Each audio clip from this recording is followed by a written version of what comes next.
PC Perspective's coverage of CES 2015 is brought to you by Logitech. See the latest gaming peripherals at gaming.logitech.com. Hey everybody, welcome to the PC Perspective Podcast. This is special edition from CES 2015, Day 1. It is Sunday night, going into Monday. Well, actually here, we're still got an hour and 10 minutes till it's Monday. So we're actually doing this pretty early. So this is, CES doesn't officially start until Tuesday. But that doesn't stop people from having, like, we actually had meetings yesterday. We had meetings today. There's a press conference today, a really great press conference today. And we're going to talk about some of the stuff that we saw in no particular order. And talk about maybe depending on how long we go, if there's anything interesting at the end of the day. So thanks for joining us. This is the first time you've heard us. You can join us at pcper.com/live. We're going to try to record 3 or 4 episodes live from CES at various times of night. We don't really know when that will be. It's going to change all the time. I will also say that usually we bring up pictures of the articles we're talking about. Because we're mobile, we don't really have the capability. So apologies there. But pcper.com/podcast, you can get RSS feeds and links to all of our previous episodes and anything if you want to join up for that. And then pcper.com/subscribe. We will send out an email 15-20 minutes before we actually start streaming and going live during these shows, which is more important now because you never know when we're going to actually do them. It could be early one night before dinner. No.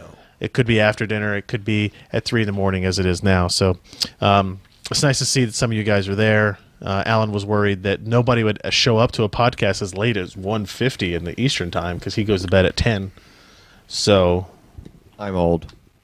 He is old. That's very true. So let's go ahead and jump into things. Let's start it. I guess we'll just go in order of things that happened. So we'll start with yesterday. How much of that can we talk about? We went to go see Lenovo yesterday. I know the Think stuff has launched. Maybe I'll just go in the order of things that show up on the website. That way I know it's there. So let's talk about this. The first thing on the website. Hey, NVIDIA had a press conference today, and they announced Tegra X1. The X1. Not M1 for Maxwell. Nope. Maxwell. Yeah, X for Maxwell 1. So this is a new SoC that is kind of interesting in that it uses off-the-shelf ARM cores. Correct. A57 and A53. Yeah, 8 a cores. 4+4 configuration. Well, we really call it big little. Yeah. Because it's really an ARM implementation at this point. It's not anything custom that NVIDIA is doing. No. And then it has a 256-core Maxwell GPU. Yeah, it's comprised of 2 SMMs. Okay. You know, streaming multiprocessor Maxwell. As we know, 128 of those were about as powerful as 192 of the Kepler, and a little bit more efficient. So when we start looking at the numbers, it is essentially twice as powerful as the Tegra K1 and twice as energy efficient. It's made on TSMC's 20 nanometer process. Right, that's new. So that is a positive thing for them. I asked them quite plainly, how's fab space for this? And he said, well, it's enough. Yeah. Which I don't really know how to take that.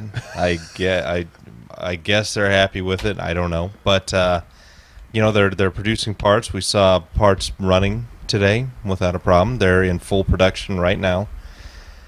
So these are good things for NVIDIA. And pretty much, what was the entire show about that you saw tonight? Well, before we go into the bad part about it, okay. I just want to... Are we still good at everything there, Ken? Okay. By the way, I am Ryan. This is Josh. That's Ken, and that's Alan. Yeah. We got the normal group here, minus Jeremy or Sebastian or Maury. Lucky people not in Las Vegas.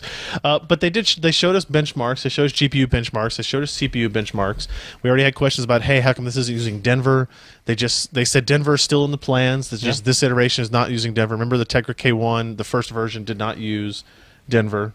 Yeah, it used Cortex A15. Yeah. And then the Denver version. And the Denver version turned out to not be that fantastic right now either, the one that's in the Nexus 9 tablet. So Denver's still in the plans for this, they say. I don't know if that's, honestly the case, or maybe they have some major revisions coming to that CPU core. But we saw GPU benchmarks, we saw CPU benchmarks, all very impressive stuff, all running on reference platforms. On this. What's that? Is that if you really kind of look at the specs and performance, it performs about as well as the GTX 280 of many years ago. A desktop part. Yeah, that was, a 225 watt TDP part. Yep. So I'm pretty impressed with Tegra X1 specifications, but I feel like I say that every time NVIDIA announces a new SoC, is that, hey, this is pretty impressive. Now keep in mind that the Snapdragon 810 is going to use the same A57 plus A53 CPU design, but it will have a different GPU, right? So NVIDIA's really primary advantage here will be on the GPU side, and we need applications that take advantage of it. Yeah, but they do claim that their work many years ago on their 4+1 core parts have gained them some good experience with this 4+4, and they claim to have a significantly better power efficiency with this implementation than say like the Samsung Exynos 5433. I can't remember what the Yeah. Do you believe it? They showed it on graphs. Do graphs lie? I just don't know. I don't know how much time they would spend on that, knowing that if they honestly believe that that's not their primary CPU focus going forward, the Denver is, and they know that even if they differentiate by 5 or 10% on the CPU side, that means very little. Right, where they need to show differentiation is, hey, we're 2 times faster than A8X in terms of graphics. But what I was going to say before is you need applications to take advantage of that, because the Android kind of gaming market, even since K1 has been out, announced for a year, is still not really that impressive, right? But boy, that Temple Run runs really damn fast. It does. But it runs at the same speed because it's V-synced. Oh, that's true. But there's no choppiness. But you look what they did with Half-Life Episode 1. Half-Life 2 Episode 1 and Portal and that stuff. That's all really, really cool, but that's 3 games. They need more of that stuff. So that's Tegra X1, very early but reference stages. They did not announce any products based on it for consumers. They didn't announce any Shields, any Shield tablets, Shield portables, Shield consoles. They didn't announce anything like that. No. But what they did talk about was cars. Oh, and they had Audi come up there. Man, it's incredibly cool stuff. But they did not need 90 minutes to discuss that. No. So they basically showed off that Tegra X1 working inside cars to both render your speedometer very accurately. The CX was their dev kit for dashboards. And the PX was for computer vision. Yeah, and the computer vision stuff was way more interesting, but it was still, the presentation of it was way too long. Yeah. But the idea of the computer being able to recognize pedestrians or street signs or red lights, and then they didn't really say what you do with that.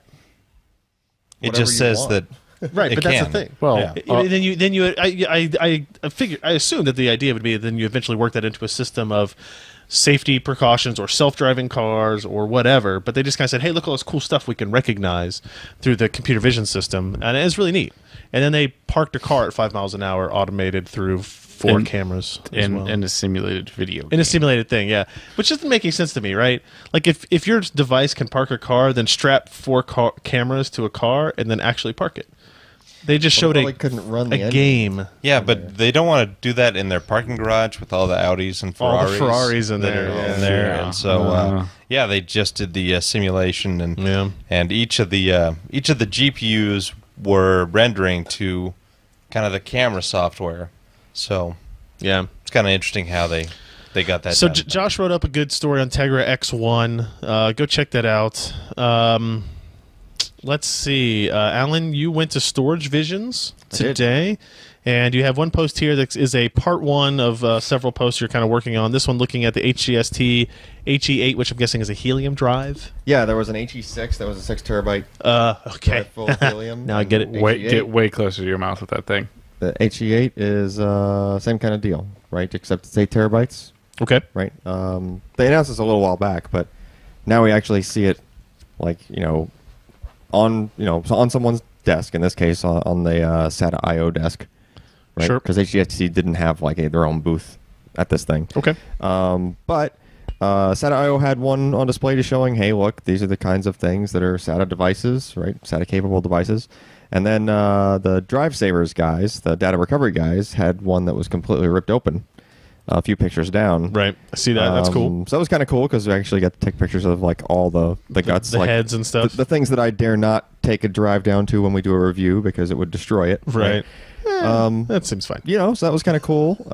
And then the Drivesavers guys, just coincidentally, have like a recent partnership with SanDisk as far as like doing data recovery, like with SanDisk. In other words, SanDisk coordinates with them and provides software to, help those guys like reconstruct data from like an SSD. Like how do you, decrypt all of the metadata and like, where the data is on the flash and stuff. And that just kind of like naturally leads me into, well, there was SanDisk there, and they did have other items up, just on display, right? They recently acquired Fusion.io, right? Oh, that's So now Fusion.io is part of their thing, and then where they're going to go with that generally is instead of having like Toshiba flash on, on the Fusion products, they're going to transition them all over. That would make sense. They're going to start having, SanDisk flash on them. That makes sense. Yeah.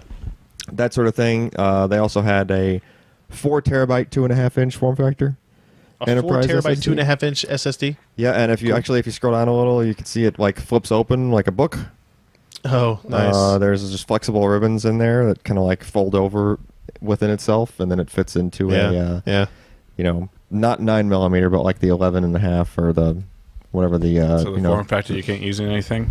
Well, for enterprise you can. Like anything that's an enterprise SAS enclosure can support up to that size, and these are SAS drives. So that was pretty cool. There's some other SanDisk stuff coming, but we can't talk about it yet.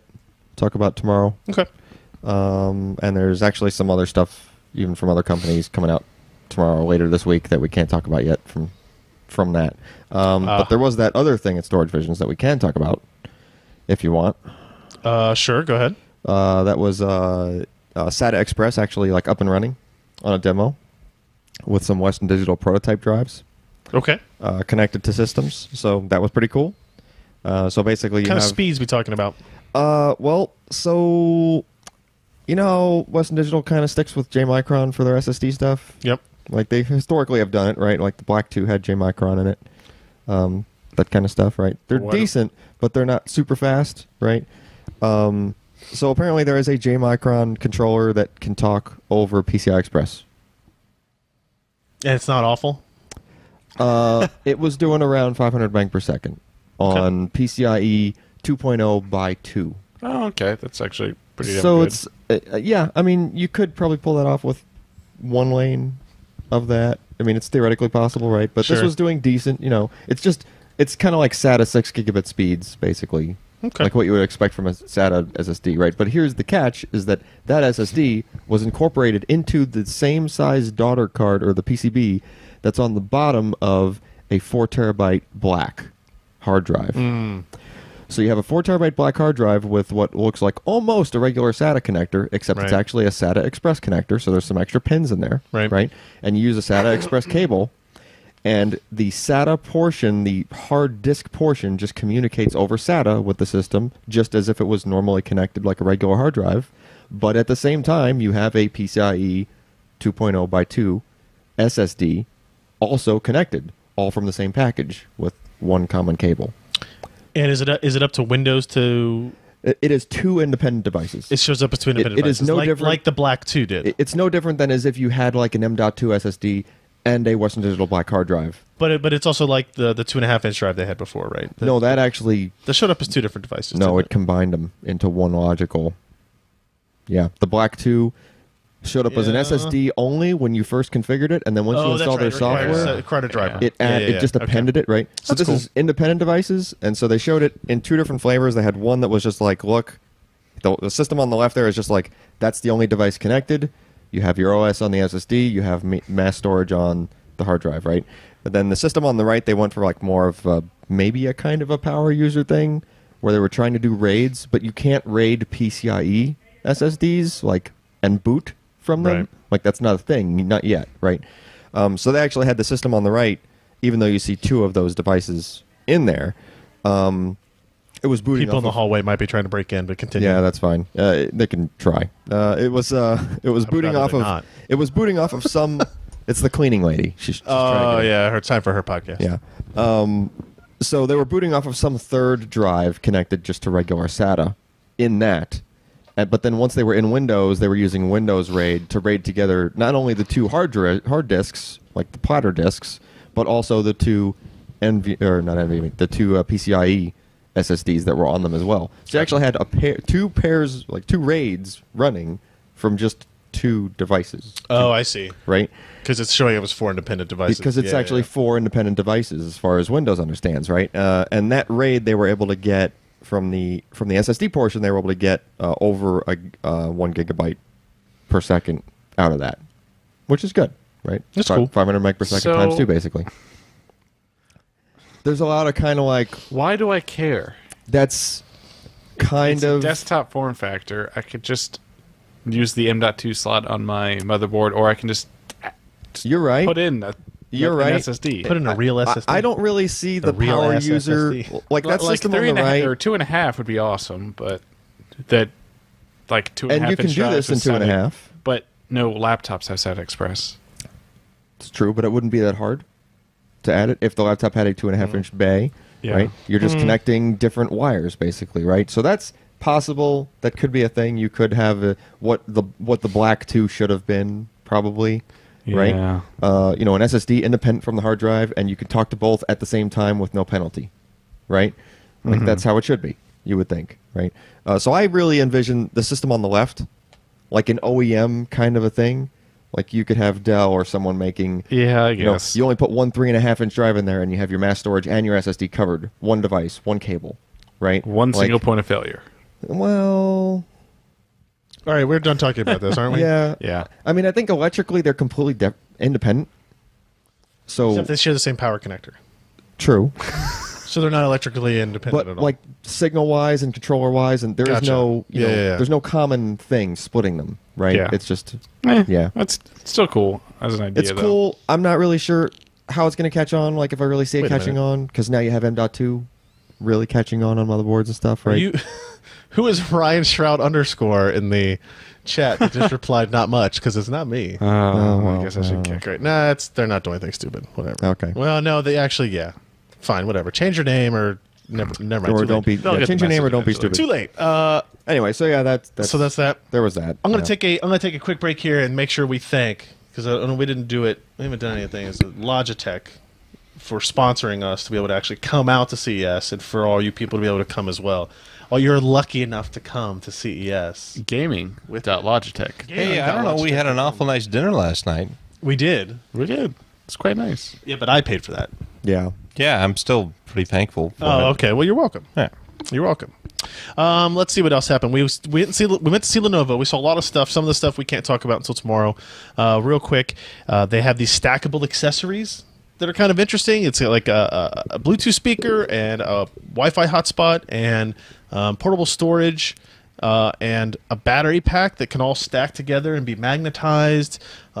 That was pretty cool. They share, but the cool stuff about it is like the little intricacies where they all have magnetized and they all can stack together very neatly and cleanly, and then they all have pins that connect each other. Yeah, Yep. like And pogo pins. Pogo Like pins, pogo yeah. pins, and they can share data rails and they can share information. Yep. Like they're all connected. You can connect up to 5 of them that can communicate at the same Yeah. time. And they work like supposedly intelligently to the point where if you took the hard drive and you plugged it into the router, like it becomes wireless storage. It became wireless storage, and like if you plug and then just add a battery. And Like the hard drive unit itself has its own battery, but if it's not long enough, then you have the extra battery pack that you can also use to charge your phone, but it also can power the rest of the devices. Yeah, it's kind of a weird. I hope it all works properly. Is the making only that thing I work could think. seamless is a big It's not challenge. super cheap either. The Bluetooth speaker's $90. The power bank is $50. The wireless access point with the 1 terabyte hard drive, that's actually a kit combined. But wait, that's $200 For $50, that was like a 10 amp hour battery. Yeah. It was I mean, a you decent could battery. definitely go to Amazon and get those for $20. Sure, Those prices wanted aren't to, that but far off, they're I not. feel like. They're not. It wasn't horrible, but there was a premium, obviously, right? Yeah. But I mean, It's a cool little idea, and they were talking about with expanding it into other things in the future, other devices. I don't know what they mentioned. I don't know, but they said like the a limit- Pico projector or something like that. they said like Imagine the limit that. was 5 things. 5 things connected. could communicate because of the number of pins is the. And I think is- it was like power going through too many. Yeah, well, you layers got to or have because something. you got to have pass through for up to 5 Yeah, I devices. think they had Through. 16 pins along the top, so you could only really connect devices across that bus for so long. Yeah. Yeah. They also launched a completely revamped ThinkPad lineup. Everything from the X1 Carbon to the new 250 and the new T550 and 540 or something like that. Basically, anything that existed before that had Haswell is now going to have the new Broadwell parts. I don't know if they actually said that, but I'll say it because fifth generation core processors. Fifth generation core processor technology, whatever. That's all good stuff. That's better efficiency. And they talked about, like, for example, the X1 Carbon, which I'm a big fan of, has, what did they say it was? It has, they actually were able to fit 6 watt hours additional battery in there based on the redesign. Yeah, I think it's like 44 to 50. Yeah, with 44 to 50 watt hours of battery in there, and use less power. And it's using less power because of the new processor. Yeah. So the battery life should be extended. I don't think they gave me official quotes. I'm guessing somewhere around like 10 hours. And then they did things like that were smart. Like, you know, that last year we talked about the X1 Carbon. It had that weird kind of capacitive, multifunction touch panel up top. Axe that. That's gone. Thank God. Yeah. It was not a good feature. Good riddance. I use that X1 Carbon pretty regularly, and that pisses me off. We still have it. I hope we're going to send it back now so they can send us the new Carbon X1. Yeah. And then they had the trackpad was huge on that, but it didn't have the physical buttons before, and now it has the physical buttons on it as well. So if you use what's that red dot in the middle called? The track point. Track point. You can use that with the buttons again. That's all a feature. Or is there an issue? Wait, did that have a Core M in the new X1 Carbon? I don't think so. Then our news post is wrong. We wrote that. It should have. Let me see. Well, I mean, you can see in that video or not. It might have been. Either way, it's more. Either way, it's a more efficient processor, right? Send a note to Timothy to have him double check. I don't have enough hands for that. But I'm pretty sure it was. Josh, send a note to Timothy. Stop talking, Ken. Start typing. They had a 24-inch ThinkVision display. Nothing incredibly fancy in terms of specifications. It's 1080p, IPS, 24-inch display, but it's 7.5 millimeters thick for the majority of it. Right, it's a super nice looking. Like if you look at the pictures of it, it's basically the thickness. If you've ever taken apart a display, it's the thickness of the inside part of the display. He said they actually coat, like the back of it is actually the coating of the. They just put a coating on the back of the panel. Yeah. There's no extra plastic molding or anything. It's basically a thin layer of something just stuck onto. And it's only $240. It looked pretty damn good. It looked pretty nice. Yeah, it was very sleek. It looked pretty nice. I don't know. What do you think? $250 for a IPS 24-inch AP? It's.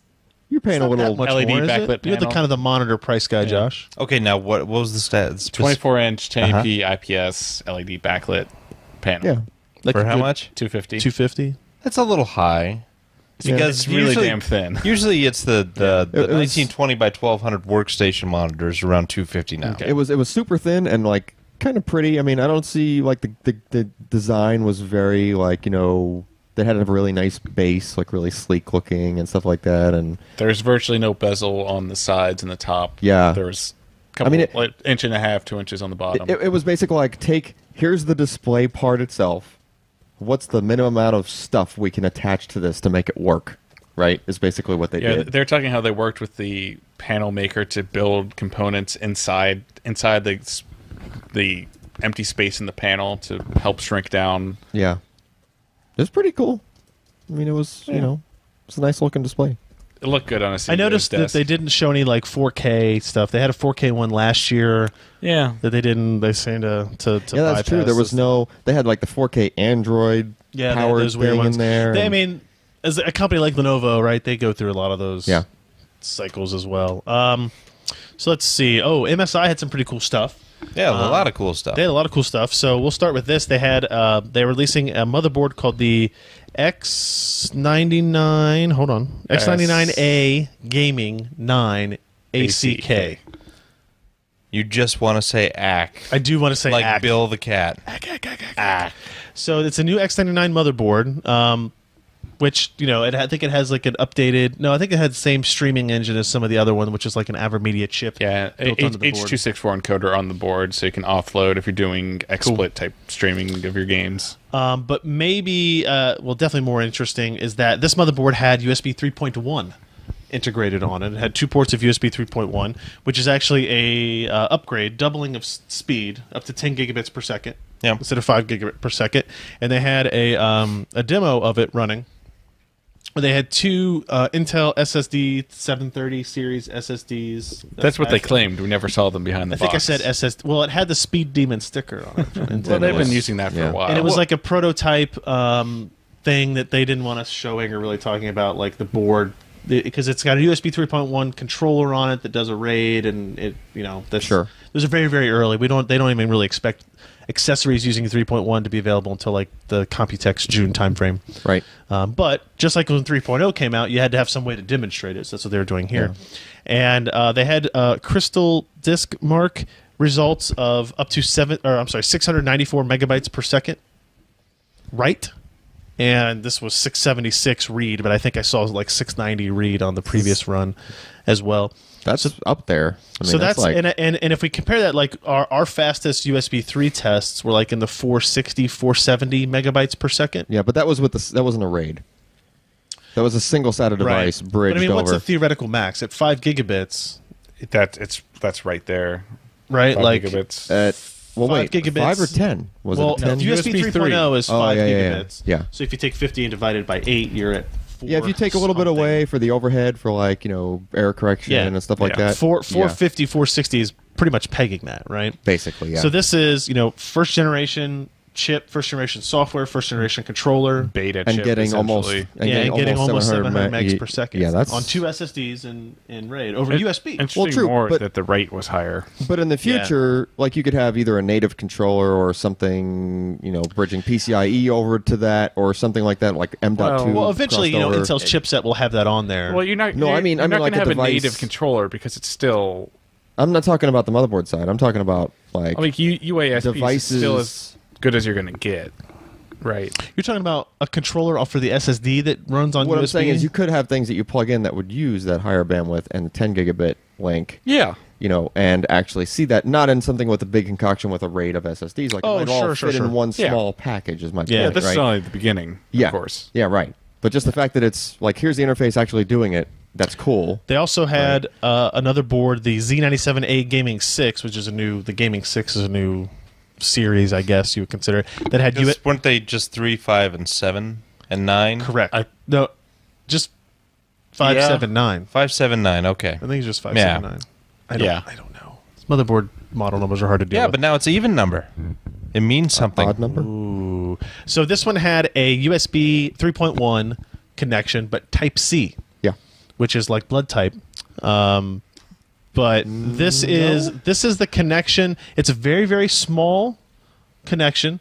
It's like micro USB. But it's smaller than that, actually. You're going to need a funnel to put it in on a night when it's dark. So here's what's interesting about this. It is the connector that you can flip around either way. You cannot, like the old joke of you try to plug a USB drive in 3 times before you get it right. Yeah. Right. This gets rid of that. It is smaller and more fragile, and I'm a little bit worried about that. No, it's probably not more fragile. I feel like it is. Well- I bet that middle part and the framing around it is going to be a little more fragile, but I bet they wouldn't do that. I bet they would. But Because I mean, it's just taken super this small. long to get a reversible USB connector. I don't think they'd screw it up by making it break. I don't know. We'll see. But it also, so it's reversible. It does support USB 3.1 speeds, and I didn't realize this until writing this post up today, that it has dramatic improvements in power delivery. So you can do 5 volts at 2 amps, which is what we're used to, but you can also do 12 volts at 2 amps or 20 volts at 2 amps over the same connector. Yep. You can power up to 100 watts through this little device, this little connector, and so you I think the most you're going to see in typical motherboards is 12. Well, they're talking about, some of the stories I read were talking about the just laptop charging, it being Right. USB-C. You can get more out of that, but you don't have 20 volts in your typical Correct. desktop motherboard. Right. Yeah. It would be hard just to output 20 volts to it. Yeah, Right. and 100 watts may be a little bit too much to charge your tablet. But for a laptop, like they're Charge it basically really saying, quick, right? The idea would be is you have the same port and connector to charge your phone as to charge your tablet as to charge your laptop. Yeah. Right. That And would now be you can very use the nice. same cables because all cables will be able to support all those connection types. Right. How are you getting 100 watts out of this? Wait, what was it? 20 volts at 2 Oh wait, no, it was 20 volts at 5 amps. Okay. Yeah. You have 2 amps in the article. Oh, do I? Okay. The math almost works. And yeah, actually, it should be 60 watts was 12 volts at 5 amps too. Okay. So yeah, but that's 12 volts and 5 amps over what looks like a really tiny connector. That's like just amazing that they're cramming Yeah. 5 amps through that, because that's like I'm super excited for that. Like just the higher data speeds, the charging stuff, the fact that the cable is the same on both ends. yeah.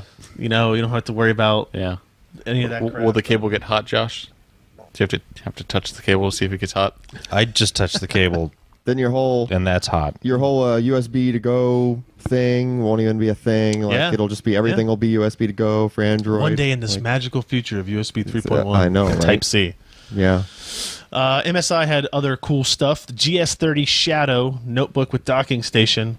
So the GS30 Shadow is a 13.3-inch notebook from MSI that is 1080p screen. What are the other specifications of it? It has a 4780 HQ processor with Iris Pro 5200 graphics, so fairly high-end processor and graphics for this device. 16 gigs of memory, RAID 0 with M.2 SSDs, Pretty gigabit thin and networking. light.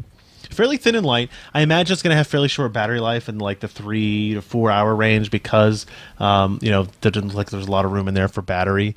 But the real kind of selling point to this is that if you look at the pictures of this, is that it will ship with a docking station. It will ship with It looks like a bread box and is about the same size. in Maybe this a little case, bigger. in this case, it is actually a relevant comparison size-wise.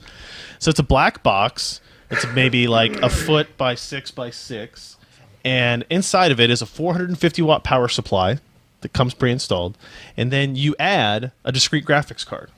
Right, so this is the whole a laptop, portable laptop you can take with you on the go, and then hey, you've got discrete graphics at home to play games.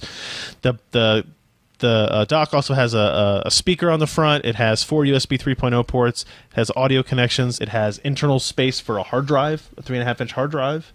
It has gigabit networking on it. There's an Ethernet on it.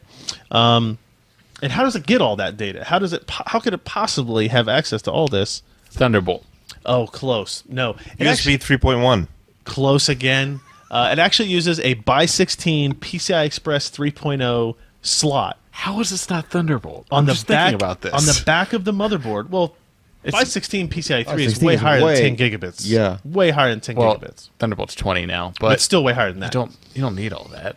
Well, you don't know that. Yeah, I do. Hey, That's but- the GPUs if they- at by 4. If they can give it to you. On the back of the laptop is a kind of like little retractable door thing that reveals basically what looks like a PCI Express slot that would be on the back of on the bottom of a graphics card. Huh. And it pushes into this dock, and it has like a little handle that you pull to like physically lock it in place. Right.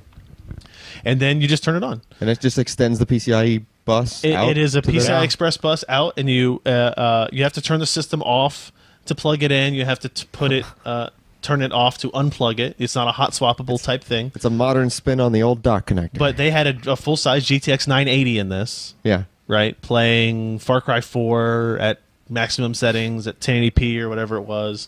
And then they had keyboard and mouse hooked up to it, and it worked. And this will sell this week. It's going to ship this week or next week for $19.99. It's not bad for And the laptop, we're kind of guessing. You know, we need to spend time with it to actually see what it's worth. But we're thinking it's like a $1,400 to $1,500 laptop. I mean, Iris Pro. Yeah. That's Iris Pro 4780. So this all, it passes everything back, like, so everything connects to the base. Yes. So the Like- screen doesn't work on the laptop once you plug it in. Right, but I mean, it's like They that said a you- driver might fix it, Yeah. didn't they? Yeah. Oh, but you connect all of your desktop sitting devices to this box. You connect your mouse and like your big mouse and keyboard to the dock. and your display. Yeah, because you just got the Okay. graphics output. And you can put another hard drive in there. and you can put another hard drive in there. Right, Sure, you put like yeah. a 1 terabyte, 2 terabyte, 4 terabyte drive in there for some external storage. Or Wow. an 8 terabyte And you helium. can you have your games in there. Yeah, right. Yeah. Like you leave, so you don't have to have your games on your laptop with you.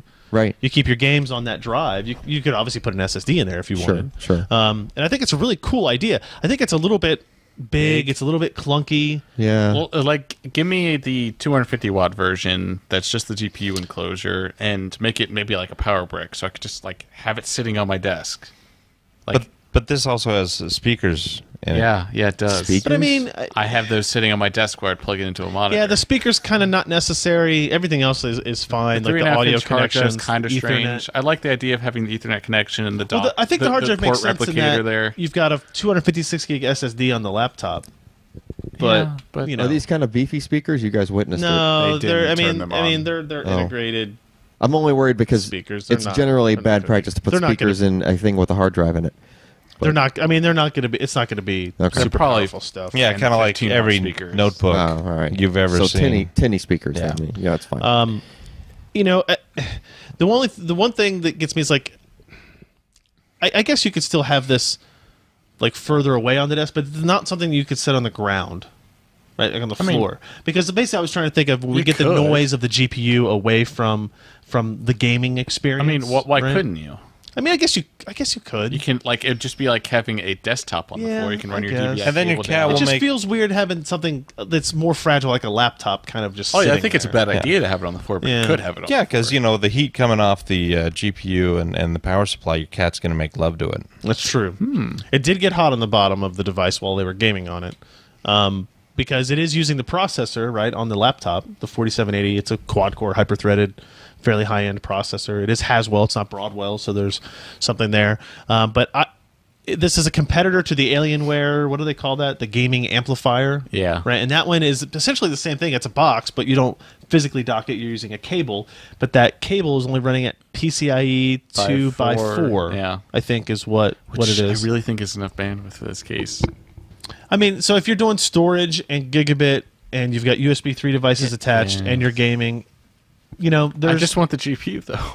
yeah, I know. Just give me an external Thunderbolt GPU, and let's not make these proprietary. But see, stuff. I think the issue is the Thunderbolt just doesn't pan out, yeah, it's right? so Otherwise, disappointing. somebody would have done it by now, because MSI showed it 2 years ago. I when mean, Thunderbolt there was are first companies announced. that have done that. Yeah, but I don't think it works well in Windows, or like there's something to the fact that it doesn't work as well. Otherwise, they would How do that could it because it makes possibly more be sense to different? do that, to put a Thunderbolt port on this than to have a physical by 16 connection. Yeah. But there's something to, you have to shut down the machine, you have to plug it in, and you turn it on. You are physically connecting a card into this laptop, right? Like you are doing that. They blamed Windows not allowing hot swap of video cards for that. Yeah, well, that's true. That's true. So they say they're going to send us one. So I'm very eager. I really want to try it out. So there's that, and then of course the GT80 Titan, the 18-inch gaming laptop with the Cherry MX Brown keyboard. Do you remember the original compact portable computers? The suitcase one. Yes. I saw them on TV once when Yeah. I was watching that show on AMC. Yeah. What's that called? that Halt and Catch Fire. Halt and Catch that Fire. drama. Yeah. But tell me all about it, Josh. That reminds me of that. It does. Yes. IBM A Selectric. huge expanse of metal right above the keyboard.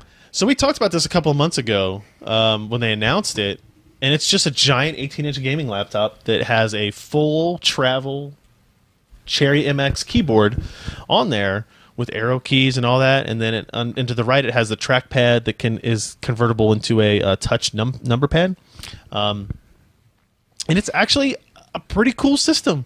Like I thought it was gonna be like, oh, this is a hokey joke type thing, but the keyboard is nice. They're gonna ship it with like a wrist rest. Oh, ship it with a wrist rest so that it's like it's because ergonomical. The edge of the laptop, it just ends at the edge of the keyboard at like a 90-degree angle. Yeah, So which it's would not be kind of- good. And then what we talked about before, as we hypothesized before, all the components basically sit above the keyboard. Right, the keyboard is the full depth of the laptop at that point, and then if you open up that top area, you have access to 4 M.2 slots. You have your memory. I think 2 DIMMs here. I think you have 2 more on the back. Is that what it was? I Yeah, on think? the bottom. Yeah. And then you have access to your spindle drive there as well, and your optical drive if you want to do that. So they claim that it can be upgradable. I don't, you could add some memory. It comes with 24 gigs of memory. It comes with 512 gigs of SSD, right?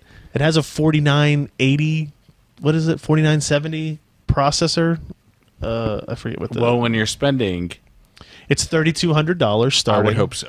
Starts at 3,200 and it goes up to 3,500 depending on what processor you take. But it does have a pair of GTX. You're a fool if you buy the $3,200 version. Yeah. Just spend the extra 200. It does have a pair of GTX 980M GPUs running an SLI. I mean, in terms of the most gaming power you can get into a size, it is an 18-inch 1080p monitor. I would like to see a higher resolution display than that. Yeah, that's kind of at 25 by 14 would have been nice to see. But obviously, you're going to raise the cost of an already $3,500 laptop. But it wasn't really any bigger than a 17-inch laptop, which is interesting. I mean, it's a little like it's a little bit like wider. Yeah, it's not any thicker, right? Let's put it that way. Yeah. I came away more impressed than I expected to be. Did we say they ship it with a backpack? It does ship with a special backpack made for the correct size of the device, and it apparently comes with this coolest. If they send me that, I'm keeping it. Like the coolest, like the red dragon, like keychain, like a stuffed, like kind of cartoon looking keychain. Like, I mean, if you're gonna pay $3,500 for a laptop, You might as well get a stuffed toy. might as well get a stuffed toy. Yeah. So that's pretty cool, and that's also something that is shipping like this month, like next week, that they say they're going to send us for a review. I can't wait to take that home for the first time and like set it on. Can I borrow it and take it to Starbucks? Yeah, I'm going to set it on the counter at my house and be working on it when my wife comes home from work. Like, what in the hell is that?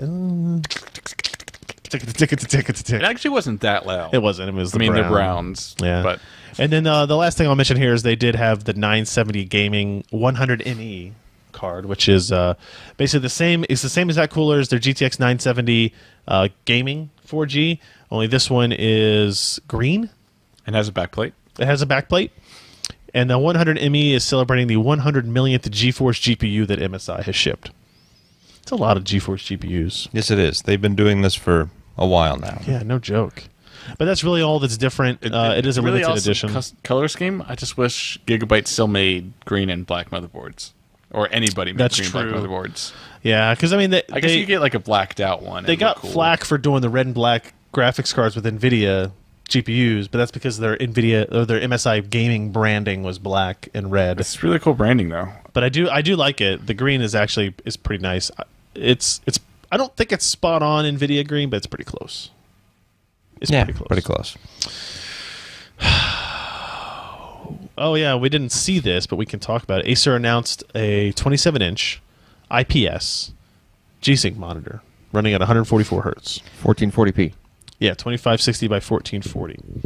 And as far as we know, is this the first IPS 144 hertz monitor? So I don't remember where I read it, but it may not actually be IPS. I thought it was AHVA. Yeah, I read that somewhere. Which Yeah. is Yeah, what? but Sebastian, I remember somebody commented, it's in the comments, but Sebastian said that the press release specifically mentioned IPS. Yeah, it does say IPS. in Some the press people release. have been selling AHVA panels as IPS. So how close is that? Surely Acer wouldn't. Pretty do that. close. Well, instead of educating people as to what AHVA is. Yeah, I mean, it's possible. Well, I mean, if it's close enough that they're allowed to get away with that, then Yeah. it's probably Allowed visually- versus having not been called out yet are two very different things. Right. But if it's close enough that they're going to try to get away with it, assuming that that's what's going on, Yeah, then it's probably pretty it's in good. the comments. Right? Some sites are saying it's AHVA, but Acer does specify IPS. So Well, that would still make it the first We thing need to that's ask. not a TN panel that's doing G-Sync, right? Something better it is than the TN. first non-TN Yeah. G-Sync panel, correct. Okay, someone announced a 144 hertz QHD IPS panel. Well, That says IPS. no, they're actually AHVA, but they're calling them IPS. There was Damn you people. AUO announced the panel the panel in September. So Acer's integrating it into Okay. G-Sync. Okay. It'll still be an awesome monitor. Well, still, yeah. I mean, you want better contrast and like not some crazy kind of color shift that you get from TN. I don't know. Isn't You know, that bad. It's not anymore. that bad on. It's not that bad on specifically on like the ROG Swift. It really isn't that bad, but it is still at the end of the day TN, right? It's still you sit it next to an IPS panel, and it's still like a kind of a night and day difference, right? It is better than the older TN that we're used to. Yeah. It- People on the stream said that it went down for a second, but it seems to be Yeah, okay. I can't based do anything. Yeah, we probably can't do anything. And according to YouTube, it still says we're streaming. But I'm glad to see anything other than TN on the G-Sync. Yep. We don't have any idea on its availability, right? Just said March. It said March or in their pricing. Press release. That they didn't say that. Right. It's going to be one expensive And monitor. keep in mind, yeah, I was going to say, keeping in mind they charge that it will be $600 for their 1080p. right. Acer is TN charging panel. $599 for a 144 Hz TN panel. That this will probably be expensive as well, which is unfortunate. We haven't met with AMD yet at CES. We're supposed to see some FreeSync panels.